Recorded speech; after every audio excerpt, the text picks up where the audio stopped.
pull that too if you want to. If you want to, or we could just talk out loud with our outside voices. I hate having one on my ears. This is your podcast. We're just here to hang out with you, man. Hardly. I'm a guest. I play by the rules, whatever your rules are. Well, we don't have many rules. We're very laid back and chill, and we're just glad you came in and hang out with us. Wow, that is kind of a weird feeling out there. If I don't need them, I'll take them off. Okay. All right. Yeah, it feels like someone's talking inside your head. No, it doesn't. No, I think I would love to have been on that song. I really would have. I don't dislike money at all. Yeah, you could buy that island you always wanted. I always said I'll buy an island and a fur coat. Coat. I know it's stupid, David. Depending on where the island is, you might not need a fur coat. He wants the fur coat. Want the fur coat. Yeah. And I want a Caribbean island. Okay. And I know it's the most ignorant thing, but it's one of those things that is ignorant. The heart wants what the heart wants. The heart really does. I think Single Bells will probably take over. Yeah, David wrote a song, was it the summer? It was May. With Matt Alderman. It's a song called Single Bells, and Lee Bryce recorded it and just put it out 2 weeks ago. Yeah. And so now he's hoping that he's going to take over Mariah Carey's throne and be the all-time leading Christmas song champion. I think it may be the best Christmas song ever written.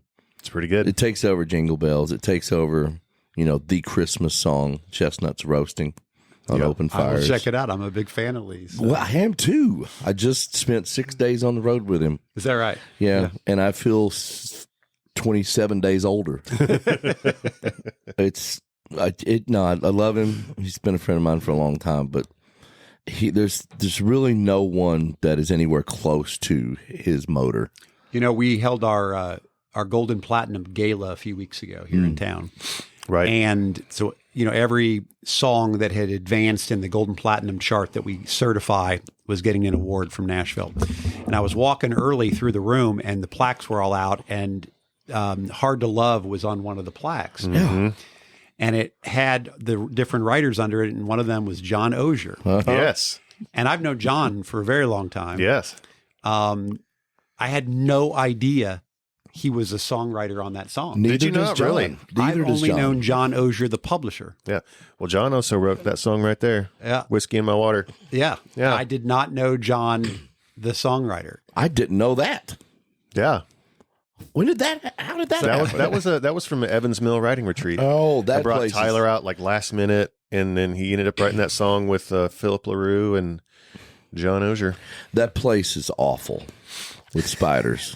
David hates spiders. I hate spiders. And Evans Mill, it's his little bread and breakfast out in Smithville, Tennessee, right off Center Hill Lake. It's a beautiful little place. But it has a fine collection of spiders. Large, huge, and they're everywhere. Not a fan. Yeah. I can understand. Well, I miss Nashville. Oh, Nashville. I used to love that place. Yeah. Me too. I wish it was still here. Corned beef hash. I was just talking about that place the other day. Over easy. Yeah. Golly. I was a big fan. I go to Fenwick's now. It's not the same. I don't know that place. It's down in It's off 8th and Melrose. Yeah, 8th and Melrose. Okay. It's right there beside Cinema, ML Rose, across from the Kroger that you may or may not get shot at. Okay. It's delightful, David. How often do you get to Nashville? Pretty often, I'd say. I mean, I live in D.C. Right. And I'm here, I would say, 6 to 8 times a year, maybe. Okay.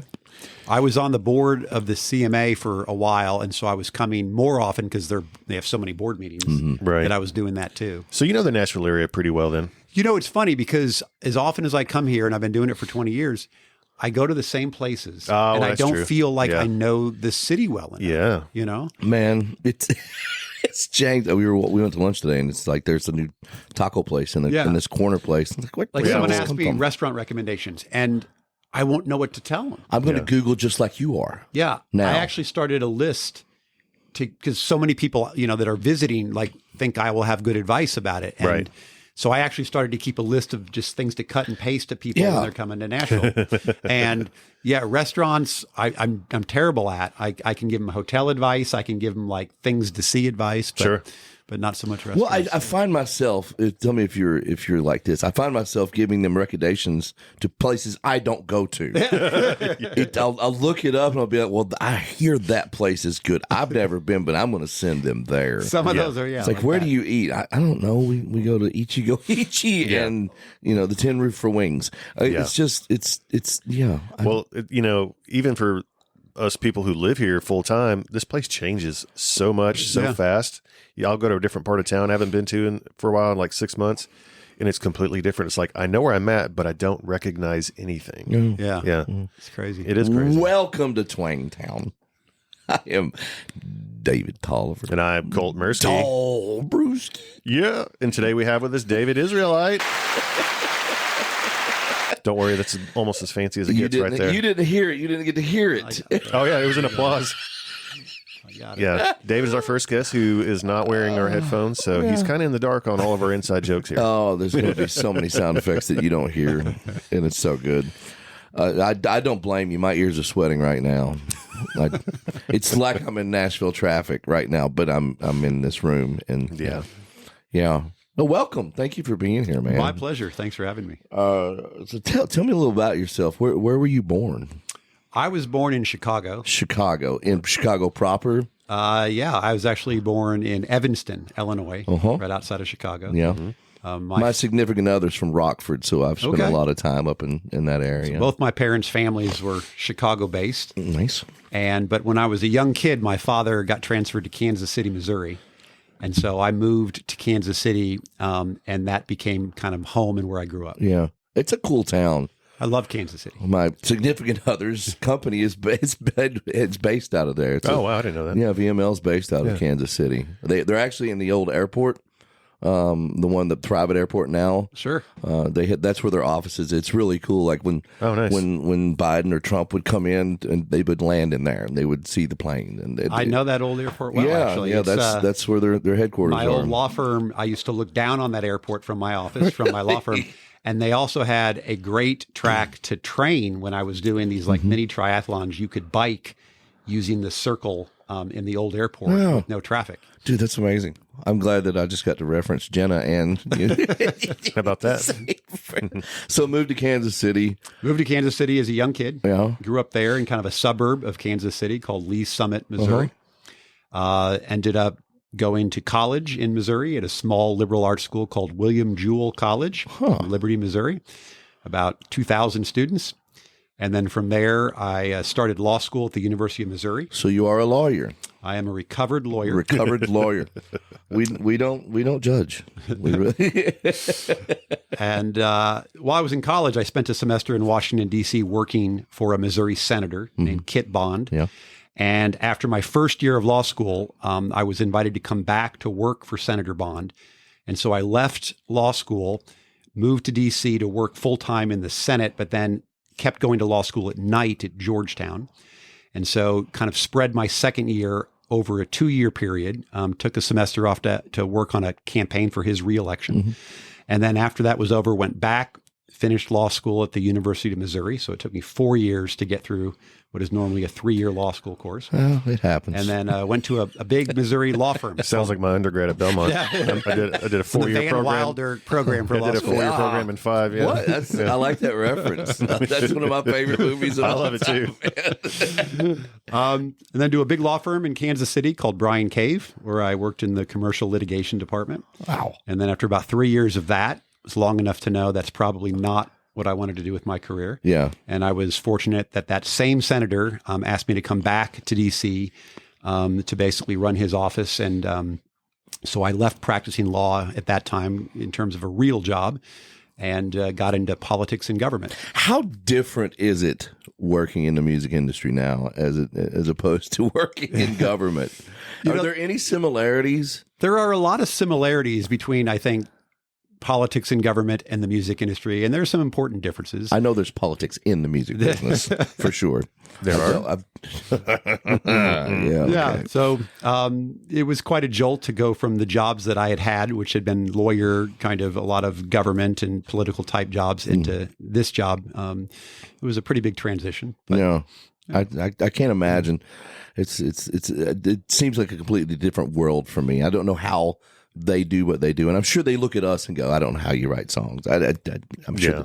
I'm sure they don't ever talk about us at all. So you started working for the NMPA in 2005, correct? Correct. So how did you transition from DC? Well, I mean, you still are DC, but from what you were doing, how did you get onto the NMPA? Sure. It was really by accident. I was working at the Justice Department, which is the National Music Publishers Association, for people who are listening and don't know what NMPA is. Casually throws in, I was working in the Justice Department. Yeah, no big deal. Well, that sounds really badass, by the way. When I was working for this Missouri Senator, Kit Bond, the other Missouri Senator was a guy named John Ashcroft. And that guy. I worked on the presidential campaign for George W. Bush. I was the political director of the Republican Party at that time.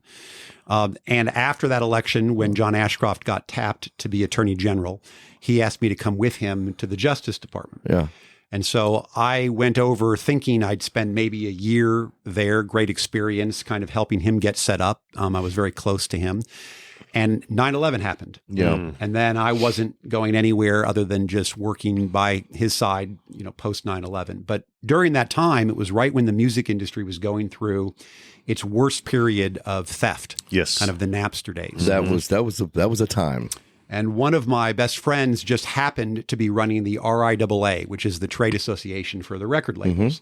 And I was kind of seeing those issues through his eyes. And so I had this idea and asked the Attorney General if he would create a task force on intellectual property, because I thought the government should be doing more to protect the people creating intellectual property that was being stolen. That's amazing, by the way, because there's not many people out there doing that for us. I tell you what, I love you right now. So, more than a friend? More than a friend right now. So the Attorney General was very kind. He created this task force. He let me chair it for a couple of years, and that's what got me into these issues. And so when I was leaving the Justice Department, when he was leaving after 4 years, NMPA was headhunting for a new CEO, and they reached out to me. And it wasn't a grand plan. I didn't think I'd be working in the music industry. Yeah. And it just turned out to be a wonderful opportunity that was a perfect fit, and that's now been 20 years. That's incredible. Wow. So did you have any interest in the music industry, or was this just something you just coincidentally just happened to stumble into because of your friend who worked at the RIAA? Oh, I loved music. I grew up playing guitar fairly poorly. Oh, sweet. Okay. Was in, a lot of bands that never were going to go anywhere. Yeah. And by the time I was doing this kind of work, I had no illusions that I'd be doing anything music related, but I did grow up loving music and wanting to be in the music industry. And no, I did not think this would be an industry in which I would work. I thought I would go back to doing something more legal, kind of government related, political related. And running a trade association is actually the perfect marriage between what I had been doing in my career, which was kind of law, policy, politics, with an industry that I just loved, which was the music industry. And so the marriage of those things meant I had to learn about the music publishing and songwriting industry. But to do that, I had all the tools to then hopefully lead a trade association in DC to do the things that we do at NMPA. Yeah. Wow. So what are the main objectives of the NMPA? What are you guys doing day to day, and what's the overall goal and mission for you guys? Sure. So the way I think about my job and the job of everyone that works with me is we have one job, and that is to protect and increase the value of songs. And as a trade association, we do that in a lot of different ways. So we represent the industry before government bodies. We lobby Congress, we lobby the administration on behalf of songwriters and music publishers, and that's a big part of what we do. We also protect their copyrights. And so when someone is stealing music without permission, we usually are the ones who will organize to sue them or bring legal action against them and enforce the laws. And what we found is that there was also this great need to help develop the changing music industry. And so unlike a lot of other trade associations who mostly lobby, we also are very involved in the business side of the music industry, figuring out how to make it work with new applications that use songs, but no one has quite figured out the rules of the road of how we get paid.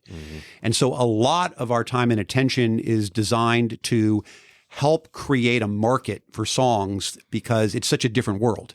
right? It used to be that you'd play radio, people would buy records, and that was a lot of how we made money. Today, music is used everywhere, but it's not always clear how you license it and how you pay for it.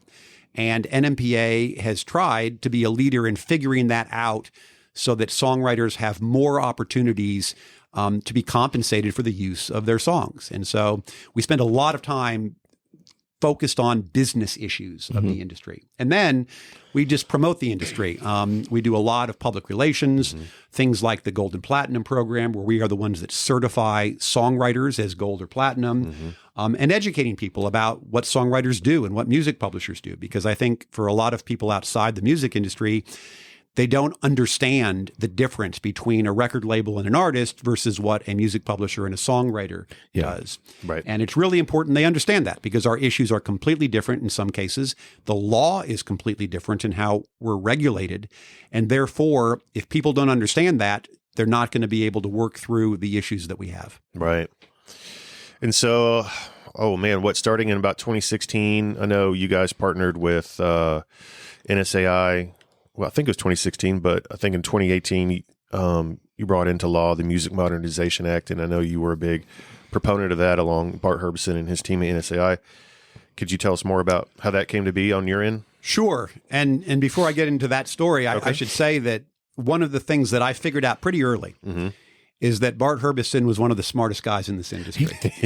And so really I very early in this job wanted to learn from him. Because what I saw was that Bart and NSAI had become such a powerful voice for songwriters, and they punched so above their weight that it was a model for what I was trying to build at NMPA for music publishers. So I tried to get very close to Bart and NSAI early, and I'm glad that I did, because I'm still learning from Bart and his team.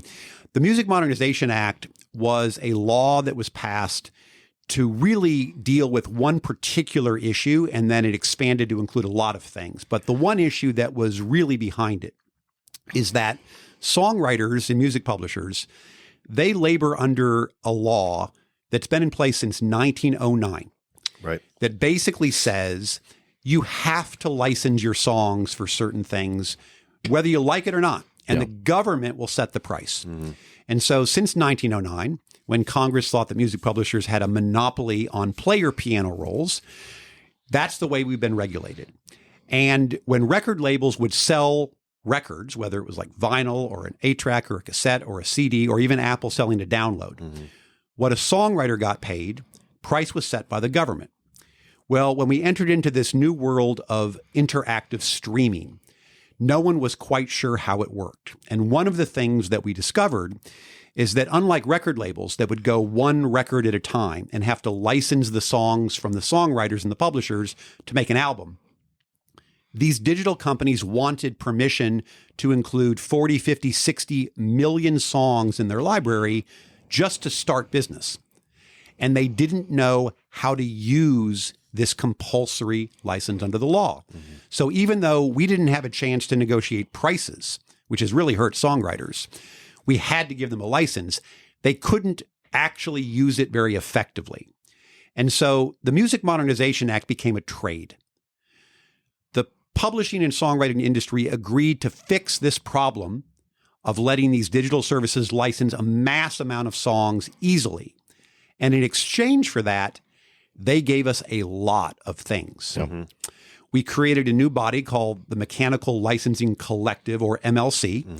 The MLC is kind of the equivalent of what an ASCAP or BMI is for performance rights, but these are for mechanical rights.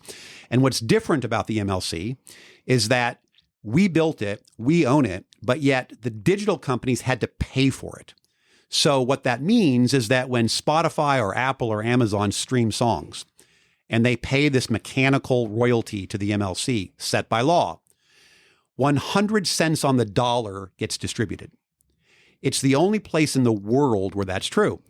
Every other body that collects royalties for songwriters, they have to pay for their own administration out of the royalties themselves. And so when ASCAP collects $1, they distribute 90 cents. When BMI collects $1, they now distribute, we think, 85 cents. 85 cents, yeah. When the MLC collects $1, they distribute $1. They also agreed to build a database, which would be public and transparent. That's never happened before. That database is now available at the MLC for anyone to have. They agreed to audit rights, which we didn't have before that. They agreed that when we can't match particular money to particular songs, we would have a system to pay that money out so it didn't just sit in the bank accounts of the Spotifys of the world. That was a big advantage. So all these things they agreed to give in exchange for, in effect, a simple blanket license to get the right to use the songs. Now, that didn't change anything about our dispute about the value of these songs. It just made the process of getting them easier. And that effectively is what the Music Modernization Act was. There were some other things that were added on to the bill that were non-controversial that we could get everyone to agree to. But at the heart of it, it was a trade between songwriters and publishers, large digital companies, and the things that I just described were the heart of what the MMA was about. I can't believe that this goes back to player pianos. It goes back to player pianos. Yeah, over 100 years ago, we're still working on law. We were working on that until this. So thank you, by the way, as a songwriter. Yeah, thanks for bringing the music industry into the 21st century here. It's just, people just, I mean, people don't understand. My family doesn't understand. I don't even know my mom knows what I do now, really. it's you know, people don't equate, you know, a song with us. It's like you said, it's Tim McGraw, it's Lee Brice, it's, you know, they wrote these songs, and they're, you know, they're millionaires. So why do we care if we take something from them? And normal people just don't know. They have no idea that it's basically like walking into my house and taking my TV off the wall when you don't pay for something. Right. You don't pay for that. So thank you so much for. Yeah. Well, I mean, look, we've come a long way. I think that we've largely gotten over the idea that people can steal the music. But now we're in this massive struggle over what they pay. Well, it's just a different scale of stealing. You know? That's exactly right. It's not Napster where you're downloading something for you're sharing from person to person. This is like, you know, Apple's, the Spotify's, the Pandora's, the whatever, the Deezers, whatever those would be. It's just a different form of it. Now, it's a great outlet. There's, you know, we have more opportunity as far as songs and songwriters and artists these days. However, there's still a lot that can be done, and you guys are working hard to do those things. That's right. Do you think rates will always be set by the government, or do you think there's ever a possibility that it'll be more of like a free market kind of thing? And how is that the thing? Yeah. How are we not doing this? So this is a really deep topic, but I'm glad you asked about it because I spend far too much of my waking hours obsessed about how we change these rules. That you are right now. Yeah. So start by understanding that for record labels and recording artists, they don't have this system. They get to just negotiate what they get paid. And if they don't like the price, they don't have to do it. We mentioned this 1909 law. Record labels didn't exist in 1909. So these rules were never put on them. Yeah. We would love to get out of this law and just abolish it. With the idea that if you want to use a song, you go do the same thing you do with a record label. You go negotiate the value of that song. And if we don't like what you're paying, we don't have to let you use the song. It's very difficult to change this law because everyone who pays songwriters doesn't want it to go away. There's also, if we're being fair, and I try to be objective about this, there's a different challenge with songwriters, which is that most songs are owned in fractions. So unlike a record label that has all of the rights necessary for their copyright, the sound recording, you might have to go to 10, 12, 15 different fractional owners to get permission for one song and that's if a you lot of want work. to use it. Yeah. And I've heard that argument made, but what I would suggest is that if you look at what has been the largest music service in the history of the planet, it's YouTube. And because YouTube has video involved, it takes it out of this law. And YouTube has to do exactly what I'm suggesting people should do. They have to go negotiate for the price of every fraction of a song they want to use. And guess what? It works just fine. Yeah. It can be done easily. And that's just because of videos involved, you said. Just because of videos. This ancient law doesn't apply if you have video connected to the music. So we're talking really about today, Spotify, Apple, Amazon. Those are the main services that take advantage of this law. But it is the main source of income for the industry. And so it's a really important issue. Right. That is interesting. It's a lot. So much.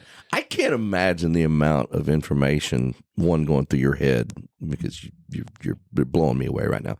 Yeah. But the amount of information that has to be sorted through to decide who gets paid, what they get paid, when they get paid, how they get paid.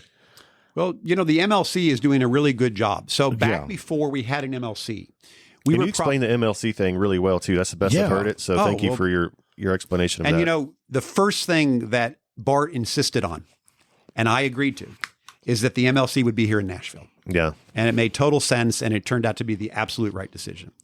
But one of the things the MLC is now doing so much better is matching over 90% of the money. Mm-hmm. Before the MLC, it was probably in the 70 percentile. And you think about that and you think, well, that's crazy. How can you not know who to pay with this money? And this is a problem that predates digital companies. This is a problem that has existed in the music industry for a very long time. And to be fair, songwriters and publishers have some responsibility in this problem, which is we make music and we put it out, and we don't necessarily know who owns every fraction of this song. Yeah, right. Now, when record labels were putting out records, that problem existed, but the problem was isolated to that particular record. Right. Well, what you've done in these streaming services is basically taken all of the records together and merged together the problem of not knowing who to pay. Right? And it's an enormous amount of money. That's a headache.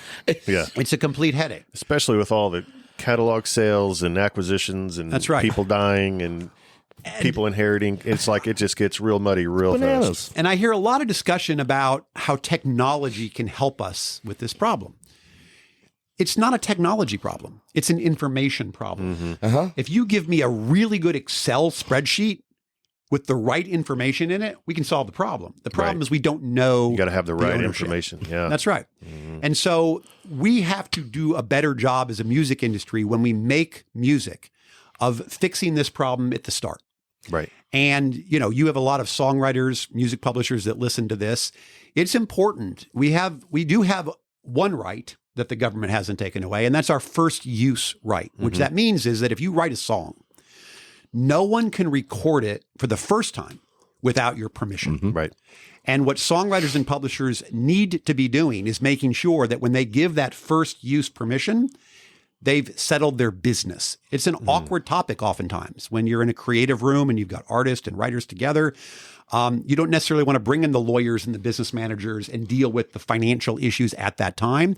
Right. But, when you make a record and then put it out and then wait until later to figure out who owns what, that's a recipe for disaster. Exactly. If the record doesn't make a lot of money, then maybe you're not motivated to solve the puzzle. Right. If the record makes a lot of money really fast, now all of a sudden maybe you have disputes. Yeah. Now, Nashville is unusual, if not unique, in that mostly when people get together to write songs in this town, they split ownership equally. Yeah. Not the case anywhere else. Right. That's what I hear. Not the case anywhere else. I mean, there have been certain anomalies here in Nashville. I won't name songwriter names, but they will go down and they will mark what they have written, their lines they have said, the parts they have put in. I've never been involved in a room like that, and I've been a professional writer since 2001. I've been doing this for that many years, and I've never had someone be like that before. Now I've had people be like, you know what, they really didn't. They came in later, they left early, they didn't really participate in this part of the song, so they probably shouldn't get the percentage. But well, you've even taken yourself off of the song before with I lead. have taken myself off of songs before. Wow. Well, it's David, a funny story. I was out on the bus with him years ago, and the thing about Lee is he likes to write after the show sometimes, and his shows get done 10:30, 11 o'clock at night. Now, you start writing, and you probably won't end up till 4 or 5 in the morning. Back then, I could hang a little longer, but this had been 4 days of this. Now, we had been working on this song, and it was me and him and another writer. And finally, my everything just started to shut down. And I was like, man, I'm going to bed. Cool. So I went back, got my bunk. 20 minutes later, here comes Lee, throws my bunk open, and goes, hey, man, I got it. I was like, let me stop you right there. said, just take me off the song. I don't care anymore. I'm done.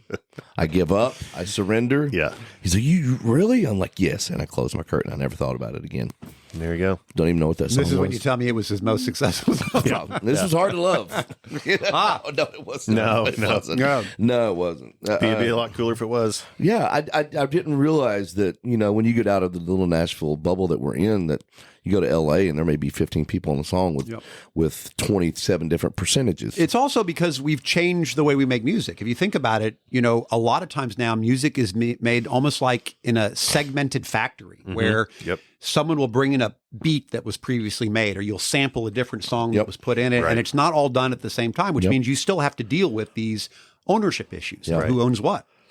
But, look, one of the things about the MLC that's amazing is that I mentioned this public database. If you're a songwriter or a music publisher, you can go and confirm that every fractional share that you ever have owned is accurately listed in this database, one place. And if you do that, every streaming service then will pay you accurately. So we do have to take some responsibility ourselves for making sure that the information's right. Mm-hmm. No, that's great. And I know recently we were talking with Bart about this. Was it at the beginning of the year? Spotify bundled their premium package. And so that put a whole new wrinkle into all the progress you guys have been trying to make. You want to expand upon that? Sure. Well, look, the way that we're regulated means that every 5 years we have to go in front of a 3-judge court to set our prices. Mm-hmm.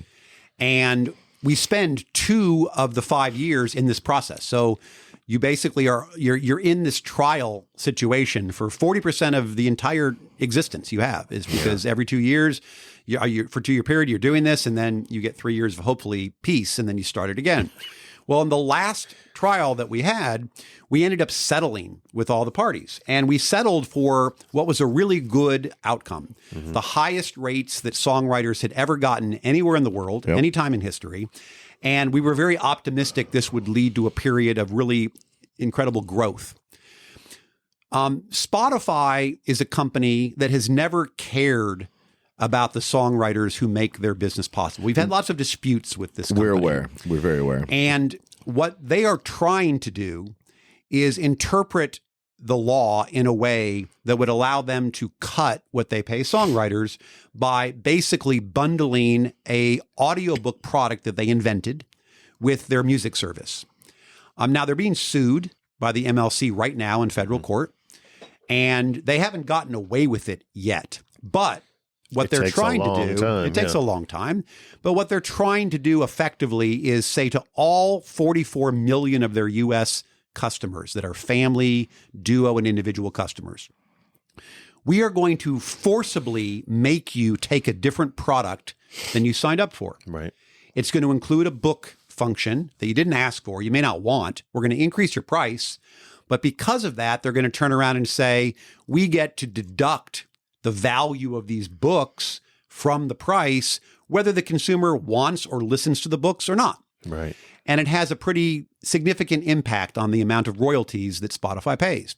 So we're fighting with them over that right now. Fortunately, they're the only company that has tried to do this. In fact, just today, Amazon publicly announced that they were going to try a similar product, but they were going to approach it in a different way that does not hurt the songwriters. That's great. And so really good news today that one of their main competitors, along with Apple, is not taking this songwriter hostile approach like Spotify's taking. And the fight's not done. So they haven't gotten away with anything yet, but it's clearly what they're trying to do. Yeah. What do you think it is about Spotify to make them act like that? Do you think they just don't care or they don't understand? And companies like Amazon and Apple, they seem to have a more songwriter publisher friendly approach from what I've seen and read.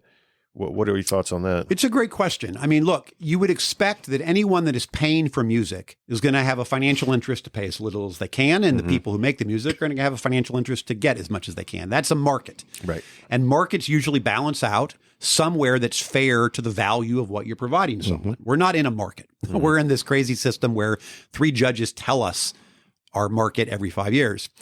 I don't know why Spotify is uniquely hostile to songwriters. Maybe it's because they're the biggest and therefore they think they can get away with the most.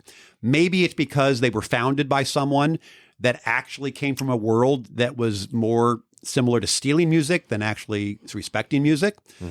Maybe it's because they don't think of writers as partners like maybe other companies do. It's hard to explain why they do it. I think it's very short-sighted. Yeah. I think long-term it's going to hurt the company, but clearly they don't care. Yeah. If they can get away with it, they're going to try to get away with it. It's just wild because, I mean, you're selling, your product is other people's work. You know, that's what your whole business model is. And it's just to not pay them fairly, especially, it's not like they're hurting for money, right? I mean, these guys, those CEOs are making like hundreds of millions of dollars a year. It's 100% a greed-based thing. Yeah. It is. And I feel hypocritical in saying that because I own Spotify. I play Spotify. I have to. I have to see what's going on. I have to see my songs on Spotify.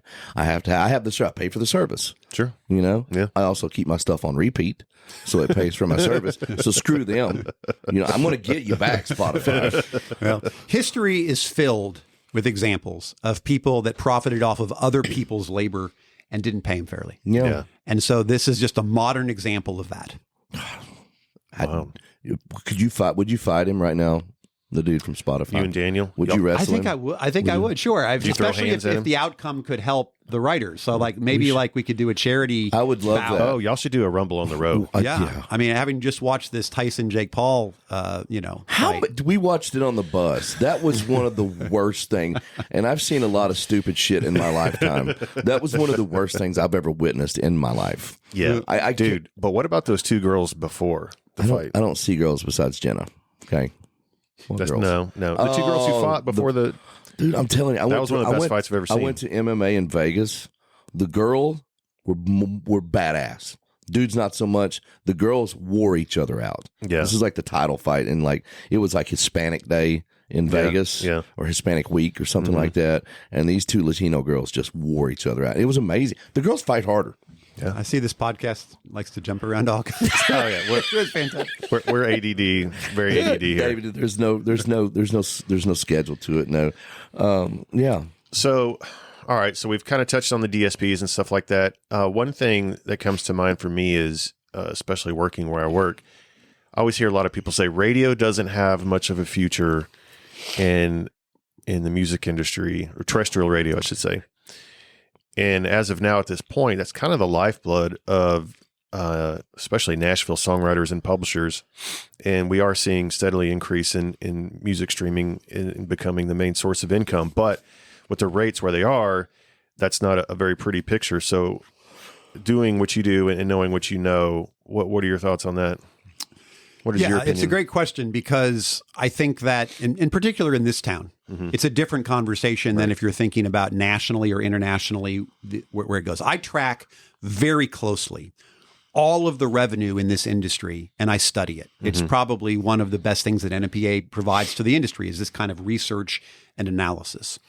And so we know exactly the trend lines, where the money's coming from, what's changing. You know, the first big seismic shift for country writers was when we moved from an album model to a singles model. It used to be that if you could get a song on an album that sold well, you would do pretty well. Right. And it didn't matter if it was the hit song on the album or the last song that got the least amount of play on an album, you got the same. Right. And so album cuts became a very important part of songwriting. We moved to a world in streaming where you don't purchase full albums, you listen to individual songs, and the economics only go to the particular songs you listen to. So album cuts don't mean much, if anything, anymore. Singles mean things. So the impact of that, the top writers, much more money pushed toward the top. The long tail, many, many more people getting something from their music, but the kind of professional working middle class of writers squeezed from that kind of development. Now take a look at radio, where radio has always been a very important revenue source for country writers. Radio is slowly dying, and it's moving to other formats. Now, in this country, we have a very weird situation where songwriters and music publishers get paid from terrestrial or AM/FM radio. Record labels and artists do not. It's unfair. We would like that to change, but it's not likely to change anytime soon. But for digital radio, record labels and artists do get paid. Mm-hmm. So if you were to ask the normal person, just observing the music industry, what's the story with radio? I think what you would get back almost from everyone is, oh, it's so unfair that artists don't get paid from radio. And they're right. But what we're losing in this conversation is a shocking fact.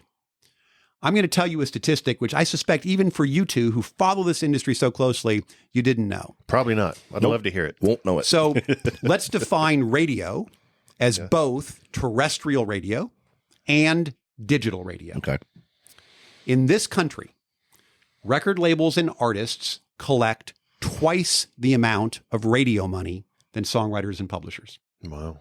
They collect nothing from terrestrial radio, Mm-hmm. but they are collecting so much more money from digital radio than songwriters and publishers that they're able to double the total radio take.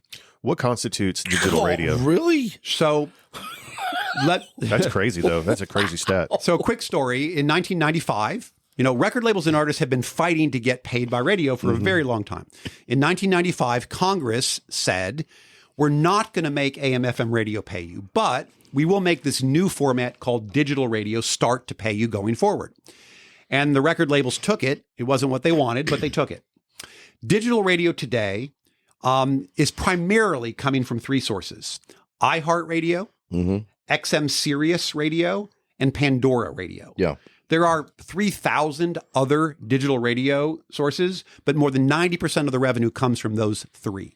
That's Okay? incredible. There's an organization called Sound Exchange, Yes. which is like the Know it well. ASCAP or BMI for artists and labels for their performance right. And by the way, their performance right is very narrow. It's just digital radio. We get bars, restaurants, television, cable. They just get digital radio. But they have done so well collecting money from digital radio, and mostly those three sources. They're probably getting somewhere like 5 to 6 times what we're getting from digital radio. And what's messed up about that is that for the rest of the world, radio models have generally paid songwriters and publishers about the same as record labels and artists. So rest of the world, they do get paid from terrestrial radio, but it's about a 50-50 split.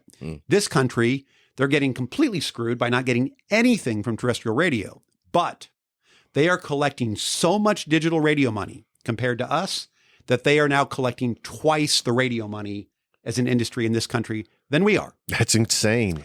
And here's the problem.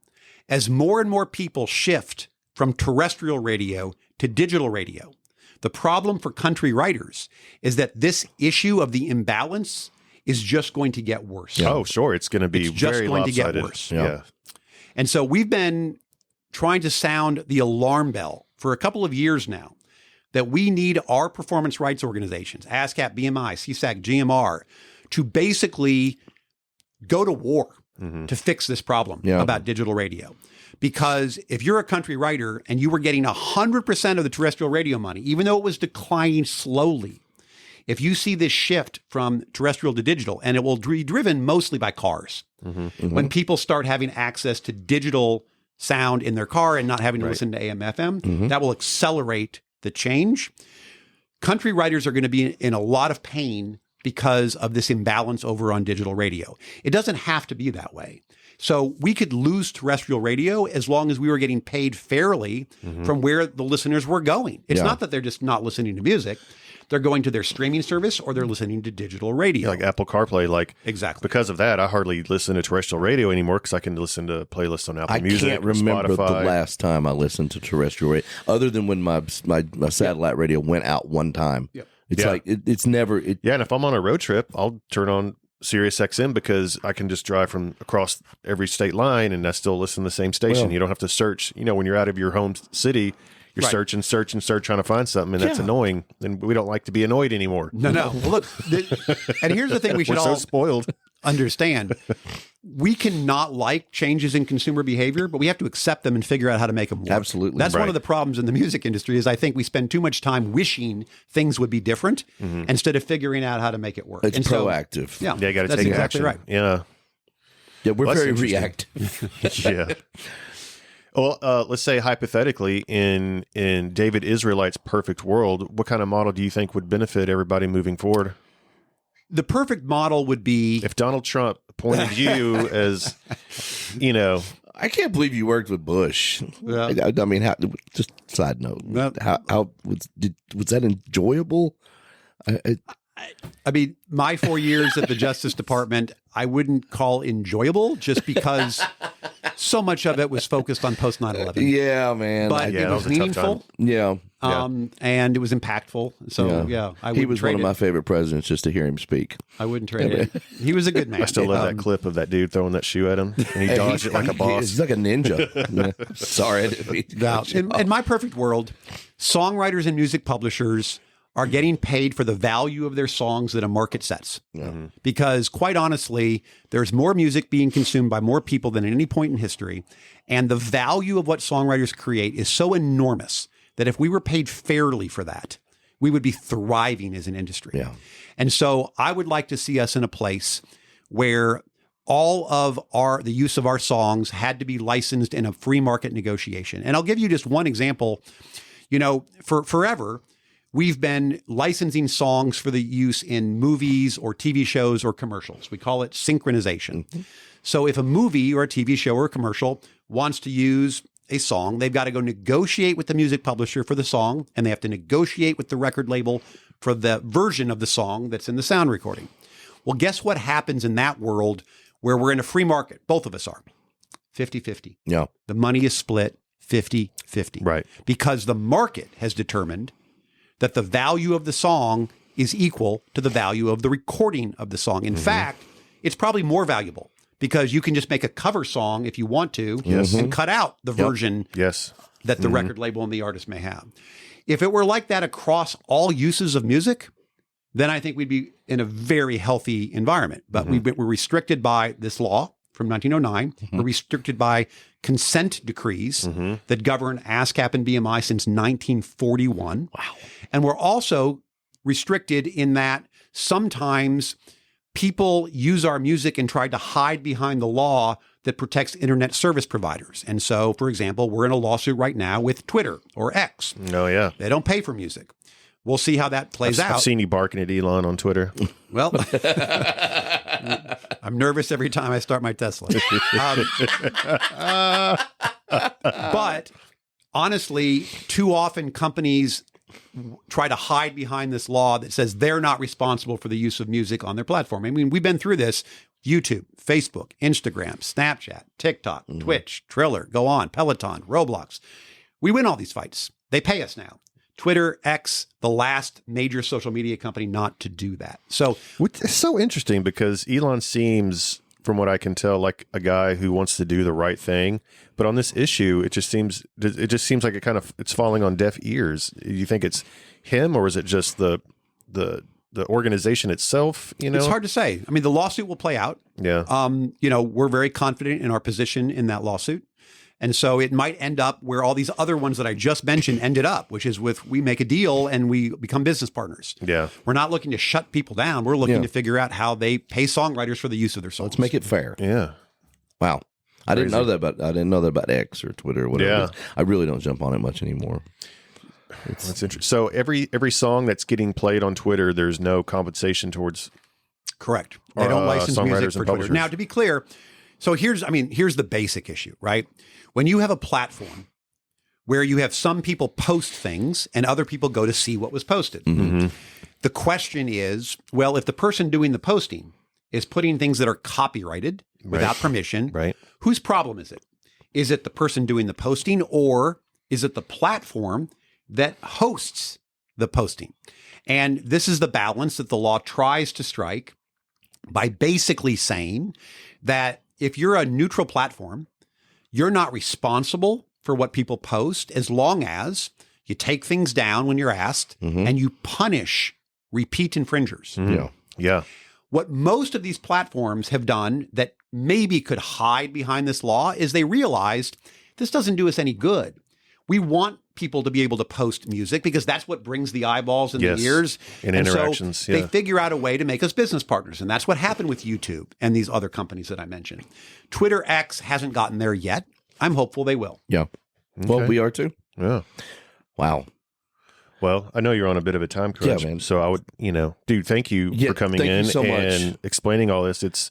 I know I could probably sit here and talk to you for another hour about that. Maybe we'll have you on another time when it's not so hectic during awards week. But, I usually talk till no end, but I haven't. I've just been paying attention and so focused. Oh, no, this is like TED Talk. It feeds my brain. Thank you so much for everything. Oh, man. thank you guys. I really appreciate what you do. I mean, it's so important to help educate the people in this industry about these issues. I mean, quite honestly, one of our problems is that we're in a creative industry. And when you're a creative person, sometimes you rather would focus on the creativity and not the business side of what you do. Yeah. And we're never going to be successful in these fights unless we get the actual creators engaged on these issues, because they're the ones with the powerful voice. Mm-hmm. And to do that, it takes, shows like this to help spread the word and to help educate writers about these issues. So I appreciate what you do. Well, we're going to keep screaming. We're going to keep screaming.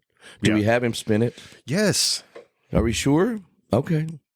We're going to have this. I know David does. likes to have fun. I've seen him wear his Chiefs jersey on multiple award stages. Wait, are you a Chiefs fan? Well, yeah. Missouri guy, Kansas City. I don't. But to be fair, I was a Chiefs fan a long time before they were good. I went. All your pain and suffering is now coming to the fruitful fruition. I Patrick Mahomey. I went with like the CEO of Jenna's company, VML Y&R. Well, it's VML was the company. It still is the company, but the CEO, John Cook, is a friend, and we went with him and like Big Butch Spearden, who was Nashville, basically built Nashville from 1998 on.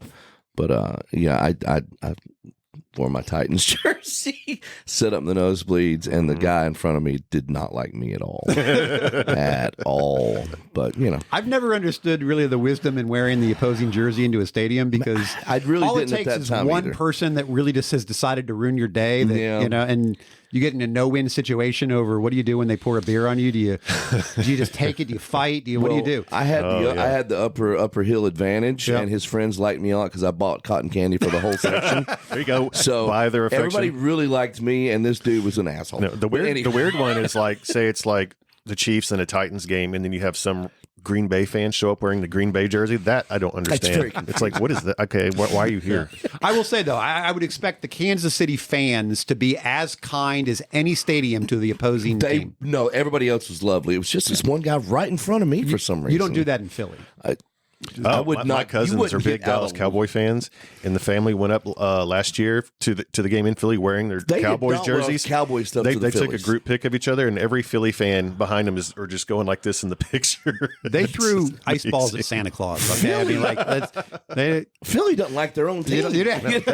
They have a jail in their stadium. Yes, that's all you got to know about Philly. All right, give it a spin, All right, Dave. this is called the Wheel of Shame. So you're going to spin it, and then it's all in code, so it doesn't really mean anything to you. But just are there any good things on here for me? Or no, they're all bad. I mean, I see tortilla slap. Yeah. Is that slapping meat, or I get to slap you? I don't know how Depends this how good you are at rock, paper, scissors. Yeah. Okay. But that's why we call it the Wheel of Shame. Nothing good is going to happen out of this. God, I hope he gets something easy.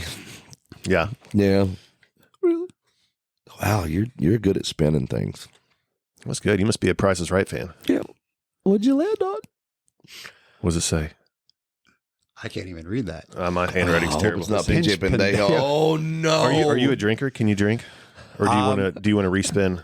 I'll respin just because it's like 4 o'clock in the afternoon and I've got a 5 long o'clock night. somewhere. Don't you listen to country music, David? Come on. Yeah, I thought you liked Lee Bryce. Yeah, I'm not that big of a fan. Just joking. We're just gonna have to give him something. But the problem when you have 2 young kids like I do is that you're used to going to bed early, and then you come to these events where you're expected to stay up late, like every night of the week, and it takes a toll. Ridiculous. It really does. It does. What do we do now? All right, I've got Never Have I Ever. Okay. Oh, here we go. perfect. Don't forget to get out the other stuff too. You guys are kind of scaring me here. I don't know. And it's really not that bad, David. Okay. It's really not that bad. Now that's a different story. Okay. Pick a card and don't look at it. Hand it to me. Yes. You're very bossy. I like to be bossy. Everyone bosses me around. So this is my turn to boss someone else around. Yeah. You know? Oh, this is so good for you. Okay. Never has David Israelite ever made a business call on the toilet. Oh. I don't think I have. No, Really? I don't think I have. I've answered FaceTimes on the toilet. He said made a business call. Oh. I interpret that differently than answer the phone. He's too smart Okay, for this. have you received business calls while Yes. while doing the duty? Yes. Yeah. Okay. He's a lawyer and a I bet you're on the phone a lot. I mean, You not can't a lot of just room go for at him restroom breaks. with a big, broad spectrum thing like that. He's going to tear it apart. Did you not watch the Billy Bob Thornton thing I just showed you? Yeah, that's true. Yeah. Yeah. Okay. All right. So now to the last but not least, this is our Twangtown initiation. So I have here a bottle of Atomic Rhino smelling salts. Have you ever done smelling salts before? No. I have. Yeah. Yeah. Okay. I don't know what you're doing after this, but you're going to be feeling a lot better. Okay, you're going to wake up. You're going to be feeling good. We've all done it. Nobody's died. It doesn't hurt, just for a second. Okay. So I what don't I'm gonna remember do any of this when I was invited to come on the podcast. I must have missed the footnotes about the wheel and the. No, it's all surprise. You know, we're ambushing. Everyone. So what I'm going to do is I'm going to take the lid off. And you're just going to hold it right here and just give it a big old sniff. Yeah. Okay. Don't worry, Dave. You'll be fine. Okay, you're strong. Look at it. He runs like triathlon. I know. I was going to say he's a triathlete, so Yeah. This is nothing for him. Okay, that wasn't as bad as I thought it might be. Wow. Beast. Okay, just took it like a champion. That was uneventful. Oh, it's strong too. It's all so in the air. strong. Yeah. We've right. had people fall over. Your glasses are fogging up. I smell it from here. So hot. Dude, thank you so much for being here. Thank you my for pleasure. coming on. Before we go, tell people, I don't know, what can they do to, I don't know if it's just following you or the NMPA, or what can we do to help educate? Like, where can people go to find out more on what they can do to help songwriters, Absolutely. publishers, and y'all's mission of what you're trying to Well, accomplish? if you're a songwriter, the first thing I would make sure you've done is join NSAI. They Okay. put out Yep. a lot of great information. It's important you become a member. But I also post a lot of stuff on my personal, pages: Instagram, Facebook, Twitter, X. Even though we're suing them, Yeah. Yeah. and Got to keep your eye on the bad guys. and NMPA as well. So those sites. So I mean, follow me, NMPA, NSAI, and it'll be a really good source of information on all these kind of issues we've been talking about. Awesome. Well, thank you again for Thank coming you. in and spending your time with us. I know you're a busy man, so we appreciate it. My pleasure. Thank Tell you. them where they can find us. Yes, we are available on all streaming platforms. You can find us on Facebook, Twitter, and Instagram. What do? They got to like it. They got to subscribe. They got to subscribe. They got to share. They got to do it all. They got to comment. Just got to do all donate. the Send things. us money. We don't care. That's right. Thank you, guys. All right. Bye, everybody. See you. Bye.